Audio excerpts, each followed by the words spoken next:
Ahojte, vítajte pri správach zo svetla. Dnes som si pre vás pripravila novembrový výklad a môžete si vybrať z dvoch skupín, a to jednou je kameň citrín a druhou je kameň ametist.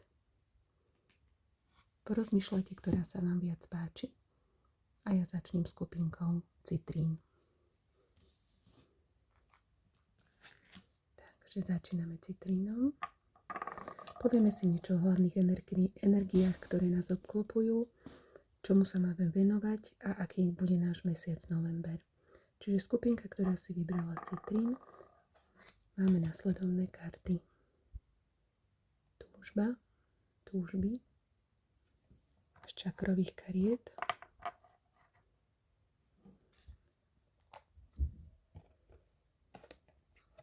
kontrakt, zmluvy, karta číslo 6, rozmýšľajúci muž, karta číslo 46,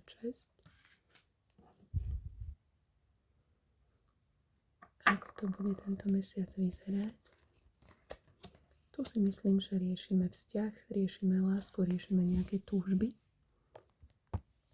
V novembri tu máme muža, o ktorom rozmýšľame a ktorý zároveň rozmýšľa o nás. Len ešte v novembri niečo bráni tomu, aby ten vzťah naozaj začal alebo bol. Ten muž je v nejakom buď zväzku, alebo má nejaké zmluvné veci, ktoré mu bránia v tom, aby sa táto túžba naplnila, aby ste mohli byť spolu. Ale je tam tá žiadostivosť, je tam tá túžba po vás. Takisto ako vy túžite po ňom, on túži po vás. Treba len vyčkať, treba počkať a príde čas, keď sa tá situácia pohne.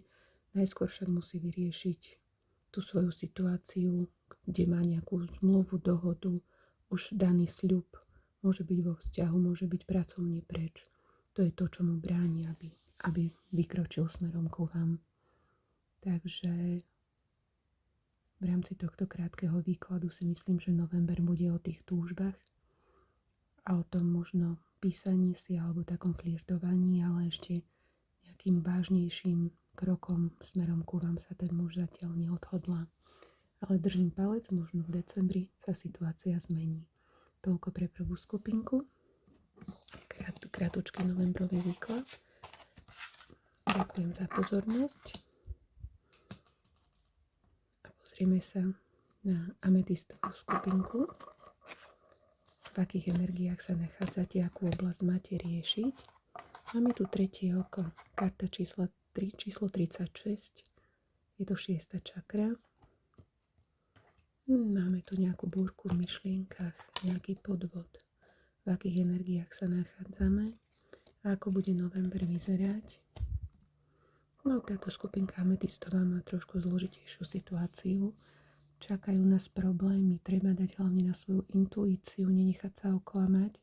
Niekto nám klame, blíži sa búrka, budem sa hnevať, príde nám správa, nepríjemná správa, či už o podvode, alebo inej nejakej záležitosti alebo veci, ktorá nás nepoteší a ktorá spôsobí, že budeme mať zlosť, vznikne nejaká hádka. November bude turbulentný, vidíme to aj vlastne na tej karte búrky a je tu nepekná karta podvod. Môže to byť buď už vo vzťahu ku vám, že niekto nemá dobré úmysly, treba si dávať pozor na ľudí okolo seba, na ich úmysly, s akými k vám pristupujú. A naopak aj možno niekto chce spraviť niečo, čo môže spôsobiť búrku. Dajte na svoju intuíciu, nebo nerobte nečestnosti, zlé veci, ako môže to problém spôsobiť aj vám. Čiže už v akejkoľvek ste situácii, buď si dávajte pozor na cudzích, alebo dávajte aj pozor na to vaše konanie, aby nedošlo k problémom väčším, než je potrebné. Čiže november bude turbulentný, hektický, možno negatívnejší, možno náročnejší, čo sa týka myslenia a stresujúci, ale pozrieme sa na ďalší výklad v decembri ako sa situácia posunie a ukludní. Ďakujem vám veľmi pekne za pozornosť. Majte sa pekne.